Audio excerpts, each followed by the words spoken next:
Contaime que en Roblido non parades, non parades. É unha maravilla. Bueno, unha maravilla non. Subes por aí arriba, encólleches a alma.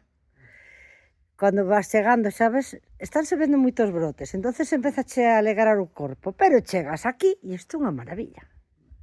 Como fixestes isto, Javi? Bueno, Javi, o que irades?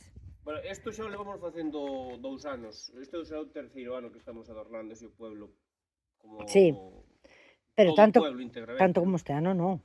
Tanto como este ano Cada non. ano vai un Sí. pouco máis, porque todo arrancou fai un par de anos porque había un concurso no Concello de a ver quen, bueno, de que é o pueblo máis mellor decorado, a casa mellor decorada, a asociación mellor decorada. E arrancamos con esa excusa. Entonces, durante os 2 anos anteriores gañamos o noso premio na rúa.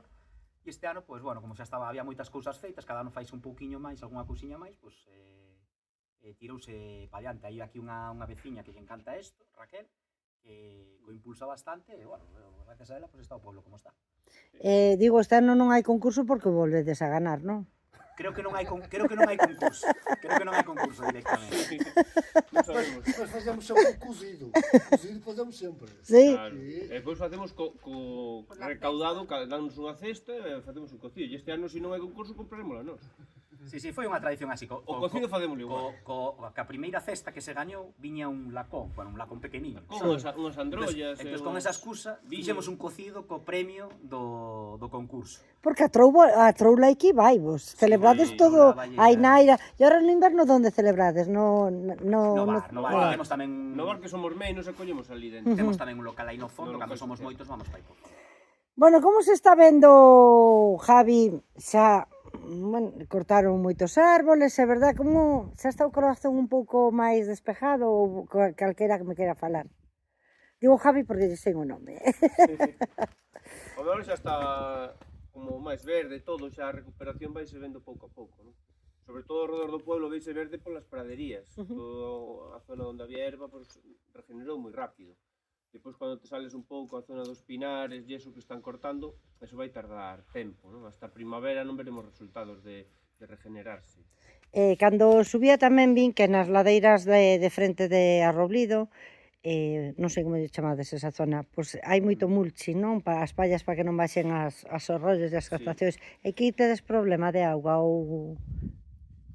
Aquí seguimos o sea, a traída as tuberías arderonnos cando foi o lume e seguimos en tuberías. O sea, ahora mismo ven a auga pues, como viña antiguamente polo rego. Entonces, o que fixemos foi unha serie de apaños que fixemos así feitos aquí na casa, por unha serie de filtros así de maneira un pouco máis natural, e a auga temos, aínda que a auga sigue sen ser potable, sabes? Como non está tratada e como ven sen cerrar, sigue sen ser potable. Estamos intentando que nos den algunhas axudas para empezar a arrancar bueno, pues para volver a reconstruir toda a captación, pero a día de hoxe a realidade é que estamos todavía así. Non temos problemas para auga para ducharnos, ni para lavar, pero a realidade é que potable como dice Sanidade que ten que ser, non é. Así que viñamos todos aquí a facer a foto, subimos todos a Roblido, xa pasaron 4 meses e seguides parecido. Isto é o que pasa, non? Cando hai unha catástrofe, pero bueno, non digo aquí, digo en todos os sitios. Sí. Vamos todos, facemos a foto, ai que pena, pero despois pasan os días e pasan de largo, non? Sí, as axudas pues, van chegando moi lentamente. E ademais moitísimos escollos para as axudas, incluso tú mira que tontería que hai unha axuda da Xunta que é para analíticas de auga, é dicir, días posteriores do lume pagaban as analíticas para ver esa auga en que condicións estaban. Bueno, pues aquí nos fixemos analíticas, pero cada veciño foi a coller os resultados e pagou como pudo, non? Sí.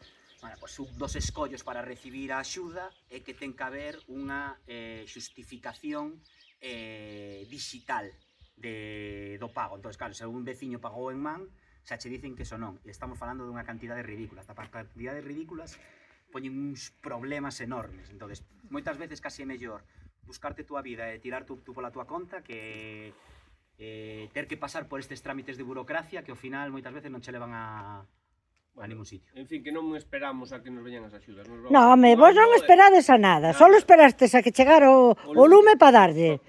Para min é un pueblo maravilloso, xa o era antes do lume, foi durante o lume e está desendo despois do lume, con esta concienciación de ter o pueblo chulo e nada.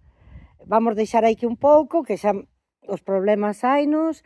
Ademais, creo que loitar tanto contra o lume hasta foi contraproducente, porque como non vos ardeu nada, non? Puxestes vos todos os medios, vos puxestes as desbrozadoras, vos puxestes todo, entonces sodes autosuficientes. Le salimos baratos a la Xunta, yo creo. Sí. Pois nada, unha mensaxe de Nadal deste pueblo, ademais tan chulo, porque é chulo, dá o sol según nace, tédelo precioso. Unha mensaxe de Nadal, a que queirades. Ai? Bueno, pues, feliz bo Nadal a todos, especialmente aos de Valdeorras, que hai que levantarse despois dun brao jodido, pois temos que disfrutar destas festas, ¿no? Pois moitas gracias. Hasta logo.